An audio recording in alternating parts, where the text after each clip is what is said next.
आज का हमारा टॉपिक है सेटलमेंट ऑफ इशू, विवादक तथ्य।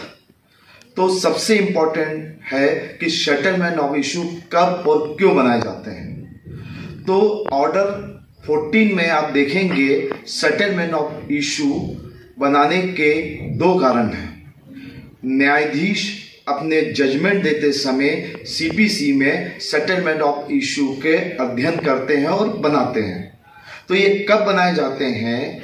आदेश 10 नियम 2, आदेश 11 और आदेश 12 का पालन करते हुए और दस्तावेज को देखने के पश्चात अभिवचन अर्थात वाद पत्र और लिखित कथन को पढ़ने और उनके एडवोकेट्स को सुनने के पश्चात न्यायालय द्वारा सेटलमेंट ऑफ इशू बनाए जाते हैं। जब ये इशू बनाए जाते हैं तो ये जजमेंट के लिए अति आवश्यक सहायक सिद्ध होते हैं।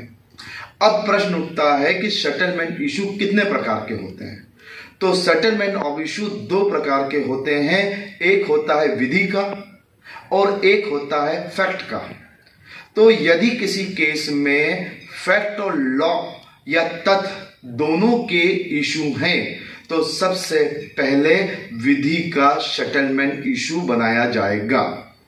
अब प्रश्न ये उठता है कि विधि का इशू क्या होता है, लॉ का सेटलमेंट इशू क्या होता है। जैसे किसी प्रॉब्लम में कोई जुरिडिक्शंस का मामला आया है, क्षेत्राधिकार का मामला आया है, धन संबंधित मनी संबंधित कोई बात आई है, लिमिटेशन संबंधित कोई बात आई है, तो ये सेटलमेंट ऑफ लॉ का इशू होता है।